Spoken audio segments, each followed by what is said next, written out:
Behold the mighty pineapple, who's going to help us understand why we have to find a common denominator when adding or subtracting fractions.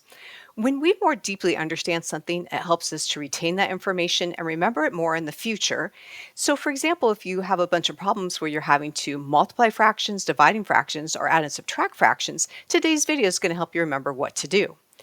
For more details on how to make common denominators, please check out another video. So, we're going to take you back with the mighty pineapple to the glory days of kindergarten. And your teacher might have said something like this: please take 4 pineapples and add those to 2 pineapples. Now, whether you knew your math facts or you just counted those pineapples, with joy in your heart, you said, that's 6 pineapples. But, life tends to get a little bit harder, so down the road, your teacher did something like this to you. We're going to take 3 pineapples plus 2 pineapples, and you were feeling pretty good about yourself until the teacher added this, plus 2 pizzas. Well, that kind of threw you for a loop, and you recognize, well, I can add 3 pineapples with 2 pineapples, but that's different than the pizzas at hand. So you said you had 5 pineapples plus 2 pizzas. You couldn't really add those together anymore. Well, I have a little spoiler alert for you.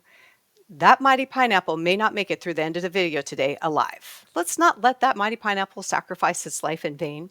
Let's look at 1/2 and 1/3. So a lot of people think, oh, those are both fractions, so I can just add those together. But let's look back to our other problem. Pineapples and pizza are both food, but I can't just add them together. Well, actually, what if I did this? What if I took that pineapple and sliced it up and then added it to my pizza? Well, now I have pineapple pizza. And I can add 1 pineapple pizza to 3 pineapple pizzas. That's going to give me 4 pineapple pizzas. So let's apply that knowledge to fractions. I'm going to need to take my 1/2 and 1/3, which are different, and slice them up into things that are the same. Well, I need a number that 2 and 3 both go into, or maybe another way to ask that question is, what is 2 times 3? Well, I need to break both of my shapes up into 1/6.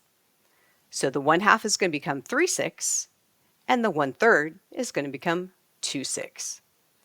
So what I can do is I can take that 1/2, multiply the denominator by 3 and the numerator by 3, and that's going to give me that 3/6. I can take the 1/3, multiply the denominator or the bottom number by 2 and the numerator or the top number by 2, and that's going to give me 2/6. And now I can add those together. 3 plus 2 is 5, and I'm never ever going to add or subtract the denominator, so I'm going to end up with 5/6. Hey, I have some good news for you. No pineapple was actually injured in the filming of today's video.